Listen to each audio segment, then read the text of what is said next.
Students, good evening. Today I am going to explain you about the expression of concentration of solution. There are two methods of expressing concentration, qualitatively method and quantitatively method. Qualitatively method में हम बात करते हैं तो there are two ways types of solution. First type solution is dilute and second is concentrated. Dilute solution is the solution in which quantity of solute is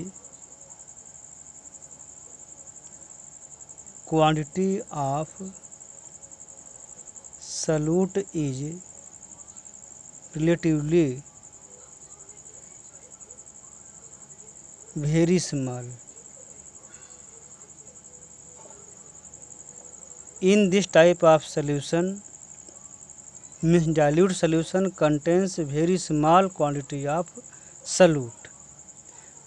Second one is concentrated solution. In this type of solution, the quantity of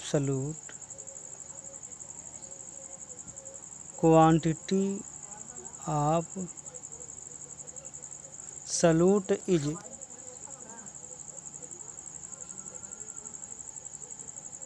relatively very large. मतलब इसमें large quantity of solute होता है, इसमें small quantity salute होती है। लेकिन ये आप ध्यान रखें कि any kind of solution the amount of solute is always lesser than that of solvent, but relatively in comparison अगर देखा जाए तो इन डाइल्यूट सॉल्यूशन में बहुत कम अमाउंट में सॉल्यूट होता है और कंसंट्रेटेड सॉल्यूशन में बहुत मतलब कि उसके कंपेरिजन में इनकी अमाउंट ज़्यादा होती है, ये रखा। लेकिन इन दोनों कंसंट्रेशन को रिप्रेजेंट करने का जो तरीका है it creates lots of confusion because we can not determine the exact concentration of solution. तो इसके लिए हम आगे दूसरा तरीका अप्लाई करते हैं, क्वांटिटेटिवली एक्सप्रेशन ऑफ कंसंट्रेशन। तो उसमें फर्स्ट पॉइंट है मास परसेंटेज। मास परसेंटेज आप क्लास 9th में पढ़ चुके हैं, फिर भी मैं आगे बताना चाहता हूँ। Mass percentage volume by volume percentage, mass percentage का मतलब होता है weight by weight. Mass percent of component equal to mass of component multiply by 100 upon total mass of solution. Total mass of solution मतलब formula आपका यही बनता है। मास percent निकालने के लिए चाहे सॉल्यूट या सॉल्वेंट कोई भी हो उसमें हम मास of component multiply by 100 upon total mass of solution. इसमें एग्जाम्पल के लेकर देखें। One example 12% glucose solution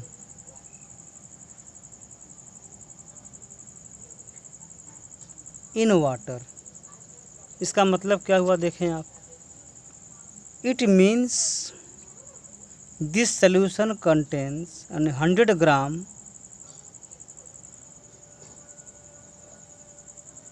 of solution contains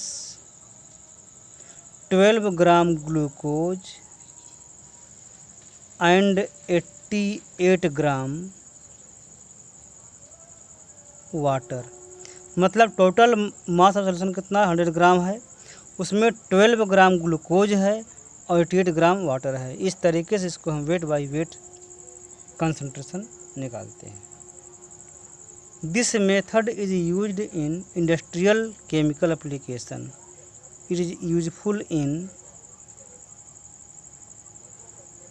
useful in industrial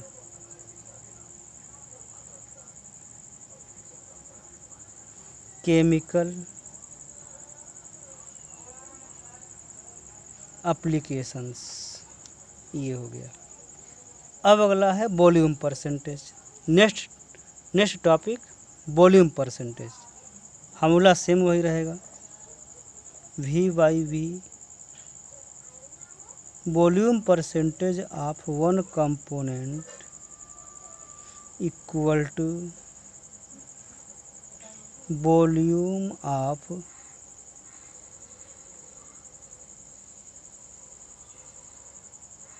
the component multiply by 100 upon total volume of solution. ये इसका फार्मूला है. इस फार्मूले पर जो है हम फाइंड करते हैं वॉल्यूम परसेंट. जैसे वहाँ था वैसे यहाँ पर भी है. डिफरेंस क्या है, मास परसेंटेज में हम मास लेते हैं, यहाँ पर क्या लिया, वॉल्यूम ले लिया, बस ये इतना डिफरेंस है. तो इसमें हम एग्जांपल ले लें. एग्जांपल की बात करें तो यहाँ फर्स्ट एग्जांपल लेता हूँ मैं. जैसे 14% of ethanol solution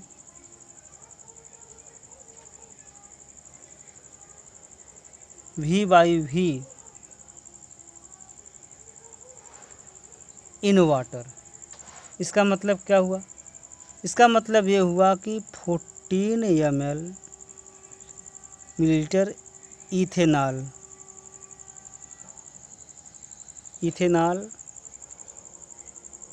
is dissolved इन, इसको माइनस करेंगे, 100 में से माइनस करेंगे तो कितना आएगा, 86 ml इन 86 ml वाटर. तो इस तरीके से ये हो गया. और टोटल वॉल्यूम कितना हो जाएगा, 100 ml. इस तरीके से ये हुआ. वन मोर एग्जाम्पल की बात करें इसका. One more example, second example, 35% of V/V solution of ethylene glycol is used in cars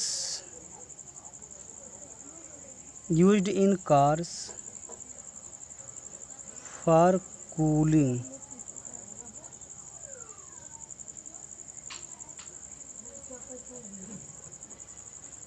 the engine. ये ठंडा करने के लिए यूज करते हैं. और ये करता क्या है, 35%, मतलब कि इसका यह हुआ कि 35 ml ethylene glycol. Ethylene glycol का मतलब CH2OH है और ये OH है, तो इसे कहते हैं ethylene glycol.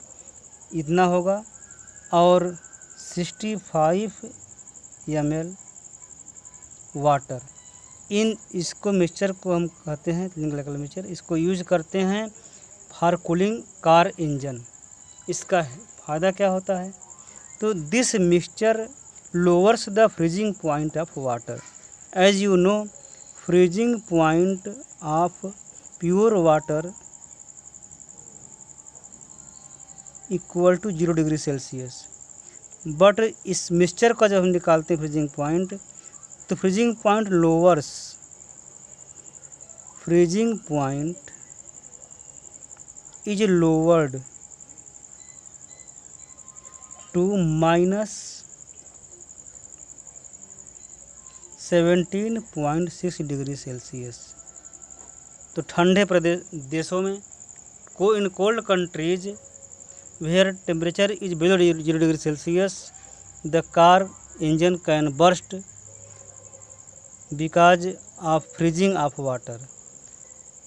By mixing ethylene glycol volume by volume 35% in water, we decrease the freezing point of mixture and the car radiator remains safe even in very cold weathers. ये इसका यूज होता है। इसको हम इसमें अगर देखना चाहें तो लिख सकते हैं 255.4 केल्विन ये होता है फ्रीजिंग पॉइंट इतना, जबकि 273 केल्विन पर जो है ये बॉयल करता है वाटर, 273 केल्विन पर जो है ये फ्रीजिंग पॉइंट इसकी होती है। ये हुआ। अब हम बात करते हैं mass by volume percentage, W/V। फार्मूला देख लें इसका, mass by volume percentage equal to mass of solute multiply by 100 upon volume of solution. ये फार्मूला है mass by volume percentage. This method is used in medicine and pharmacy. Medical और pharmacy में इसका इस्तेमाल होता है। फॉर प्रिपरेशन ऑफ सिरप बनाने में यूज होता है। स्टूडेंट्स, अगर आप सिरप देखे होंगे, पिए हों, तो उसमें कंटेंट्स को अगर देखें, उसमें लिखा रहता है पर 100 ml contents different kinds of name लिखे होते हैं, उसमें मिलीग्राम में होते हैं। उससे आप ऑब्जर्व कर सकते हैं, वेरीफाई कर सकते हैं इसको। तो ये होता है, इसका मतलब जो प्रोड्यूस करता है, it represents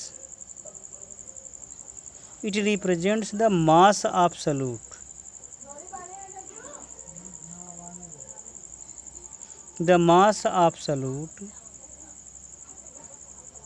dissolved in per 100 ml of solution. तो इस तरीके से ये होता है आपका जो है mass by volume percentage. It is used in medical and pharmacy. कहाँ यूज होता है? इन मेडिसिन एंड फार्मेसी में इसका मेथड अप्लाई करते हैं, इसका यूज होता है। अब अगला नंबर आता है पार्ट्स पर million. This method is used when solute is present in trace quantity. कब इस्तेमाल करते हैं? When solute is in trace amount. Trace मतलब बहुत ही कम अमाउंट में होता है, तो उसे हम डिवीजन करते हैं इन पार्ट्स पर मिलियन। तो इसको फार्मूला लिख लें आप, ppm part per million equal to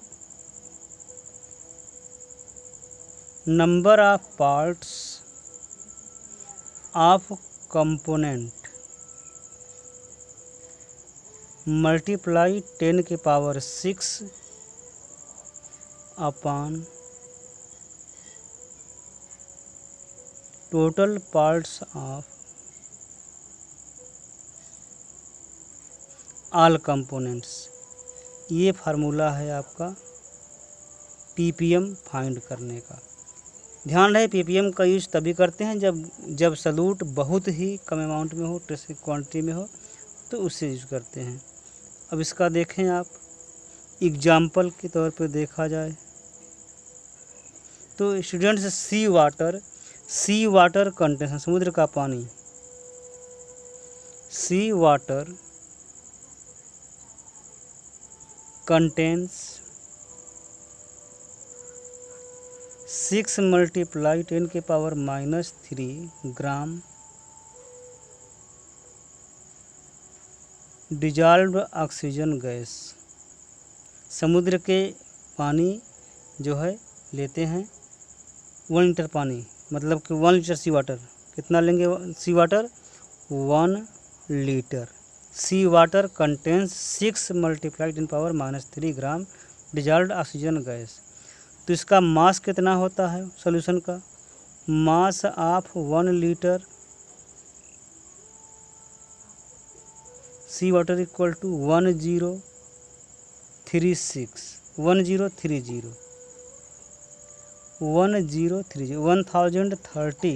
ग्राम होता है। तो अब आप देखें कि इतने ग्राम सॉल्यूशन सी वाटर में इतना ग्राम क्या है?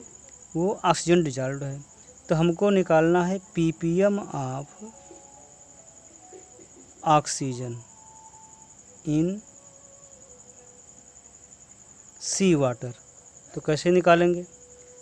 तो mass of number of part of component कितना हो जाएगा? 6 मल्टीप्लाई 10 के पावर -3 मल्टीप्लाई 10 के पावर ये 6 है, और अब लिख दिया यहाँ पे 1030। इसको सॉल्व किया तो क्या वैल्यू इसकी आएगी? इसको सॉल्व करने पर जो वैल्यू आएगी 6000 अपॉन 1030, जिससे यहाँ पर पावर 3 माइनस घटा दिया तो यहाँ कितना 3 आएगा, 0 बढ़ जाएगा, ये काट दिया। इसको सॉल्व करेंगे तो वैल्यू आती है 5.8252। इसको सॉल्व कर लीजिएगा, 5.8252 वैल्यू आती है। और इसको रिवीजन कर सकते हैं, लिमिट किया वैल्यू को, तो 2 डिजिट 3 डिजिट हटा करके यहाँ करेंगे तो यहाँ कितना आएगा? 5.8 ppm इसकी वैल्यू आएगी।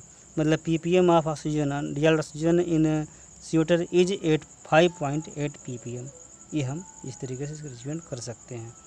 तो ये था आपका जो है ppm फाइंड करने का मेथड। स्टूडेंट्स, अब हम आगे बात करेंगे नेक्स्ट टॉपिक का, वो है मोल फ्रैक्शन। हाँ चीज़ ध्यान रखें कि इसको हम लिख सकते हैं यहाँ पर, जो पहले आप देखा कि कंसंट्रेशन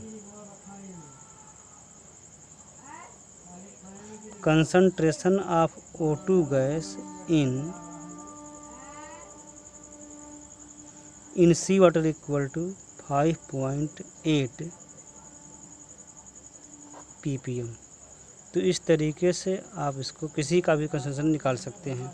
ppm में बहुत कम अमाउंट में होता है। तो स्टूडेंट्स, अब हम बात करते हैं मोल फ्रैक्शन। तो mole fraction divided by x। ये ध्यान रहे कि मोल फ्रैक्शन का फॉर्मूला क्या होता है। तो mole fraction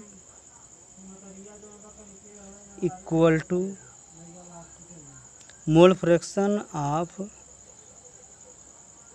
one component equal two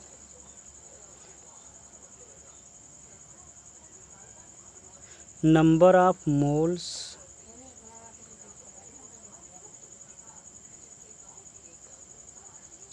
of component upon total number of moles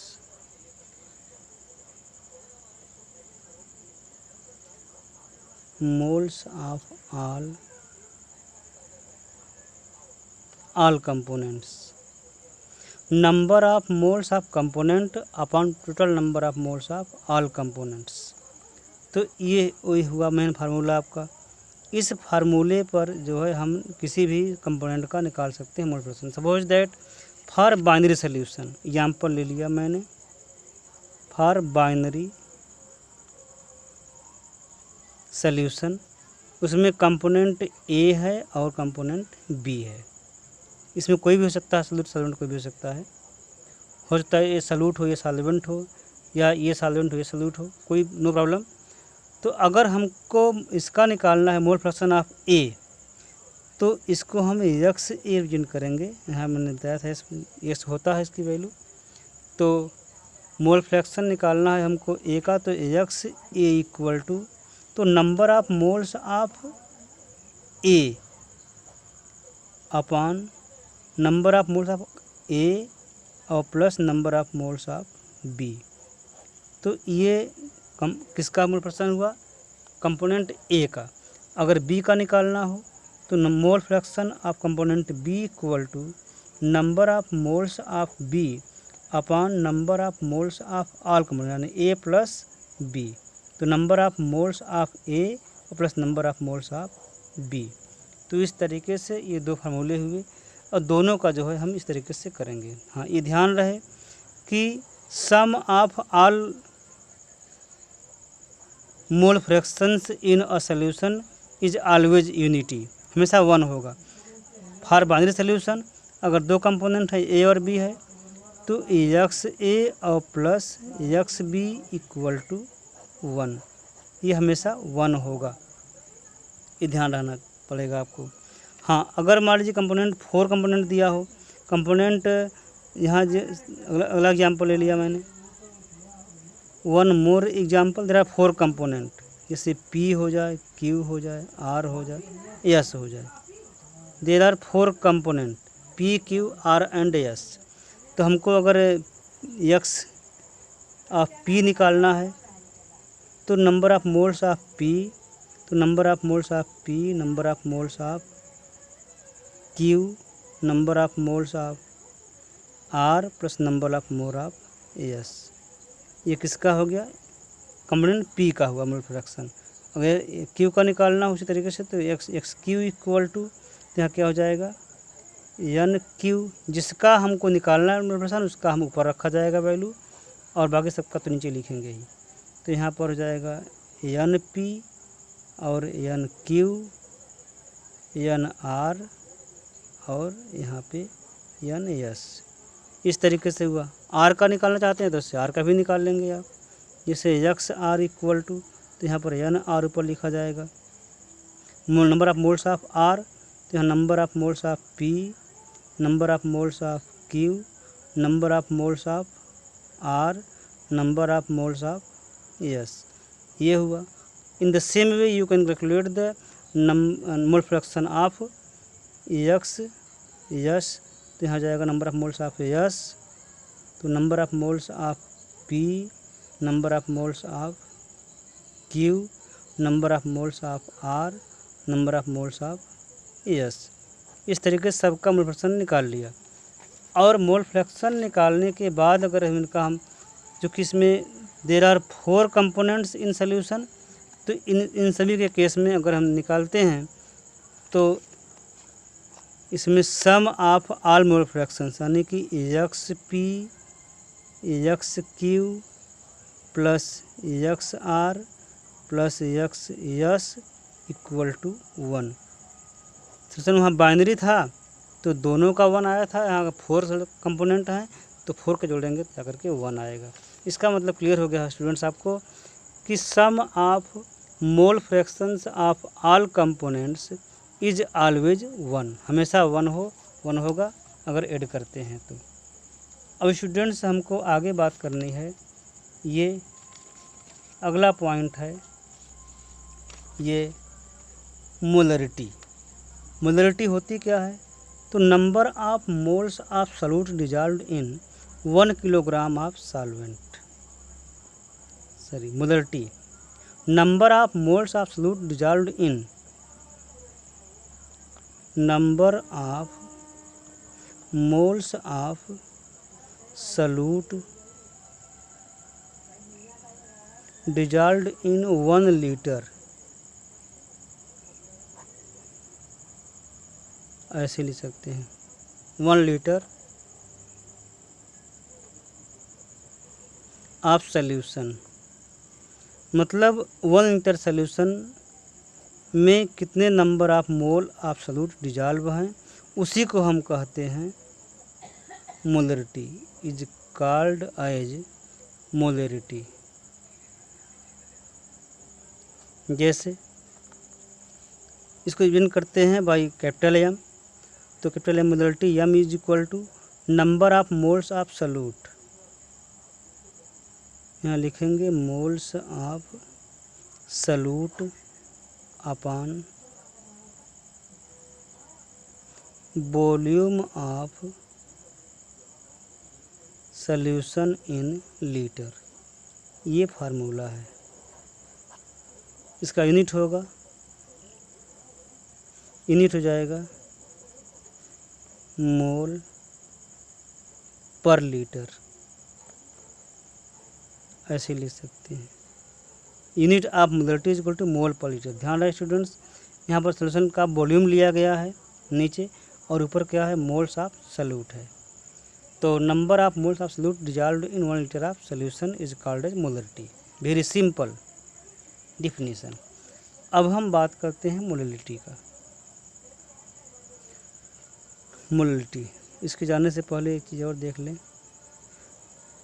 molarity आपको जाननी है तो मोलरिटी के बारे में जान लें कि इसका वॉल्यूम जो होता है 1 लीटर का मतलब ये होता है 1 क्यूबिक डेसीमीटर। कभी कभी डेसीमीटर में भी इसका हम डिफाइन करते हैं, तो इसको ध्यान देना पड़ेगा कि दोनों का मतलब जो है एक ही होता है, ये ध्यान रखेंगे, आगे इस्तेमाल करना पड़ेगा। अब हम बात करते हैं मोलरिटी। स्टूडेंट्स, मोलरिटी के बारे में जानें। Number of moles of solute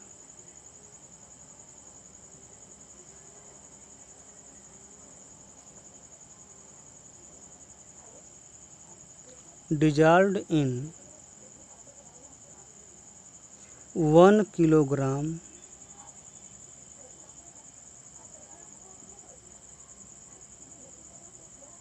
of solvent. 1 kilogram solvent में जितने number of moles absolute dissolve होते हैं उसी को हम कहते हैं मोलरिटी, कॉल्ड एज मोलरिटी। तो मोलरिटी का फॉर्मूला देख लें आप। Molarity m is equal to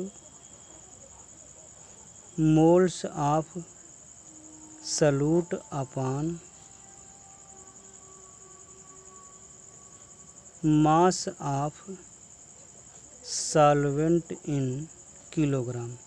ये ध्यान रखें कि मोलरिटी में हम वॉल्यूम ऑफ सॉल्यूशन लेते हैं सॉल्यूशन, और मोलरिटी में वॉल्यूम सॉल्यूशन लेते हैं, और मोलरिटी में हम लेते हैं मास ऑफ सॉल्वेंट। यहाँ ध्यान रखें, यहाँ पर सॉल्वेंट का मास लिया गया है और यहाँ वॉल्यूम लिया गया है सॉल्यूशन का। ये चीज़ें इसमें डिफरेंस है। और इसका यूनिट क्या होगा, unit of molarity equal to mole per kilogram, ये इसका यूनिट होता है। स्टूडेंट से ध्यान रखें कि अभी आपने देखा कि 7 kinds of expression, method of expression of concentration of solution quantitatively, molarity, molarity, mole fraction, ppm and mole fraction, ppm. और अभी आपने देखा इसके पहले जो है और भी कंडीशन आपने देखा कि नंबर ऑफ मेथड हैं, मास परसेंटेज है, वॉल्यूम परसेंटेज है। तो स्टूडेंट्स, इन सभी का अगर आप देखा जाए तो कुछ ऐसे क्वांटिटीज़ हैं जो does not depend on temperature, जिसमें वॉल्यूम इन्वॉल्व नहीं है, वो concentration does not very with temperature. तो इसमें क्या आएगा, ध्यान रखें आप, mass percentage, mass percentage, ppm, mole fraction, mole fraction हो गया, एंड मोलरिटी। मोलरिटी ये जो हैं 1 2 3 4 कौन कौन बताया मैंने, mass percentage, ppm, mole fraction and molarity does not depend on temperature. these concentrations are independent of temperature, independent of temperature means this does not vary with temperature। Temperature बढ़ाने से न तो घटेगा न बढ़ेगा, ऐसा होता है। इस तरीके से हुआ। इसी पर मैं एक क्वेश्चन आपको बोल देता हूँ, उसको आप लिख लें। Molarity is independent of temperature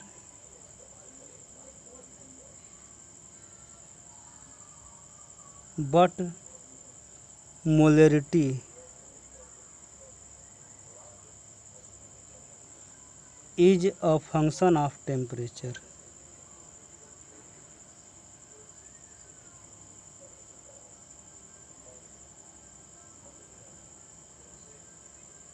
function of temperature. Question बनता है give reason. Give reason. Molality is independent of temperature but molality is a function of temperature. Give reason. Last topic में मैंने इसका आंसर दिया है। मैं समझता हूँ कि आपको समझ में आ गया होगा। Students, thank you very much for the cooperation. Next day I shall again come with next topic. Thank you.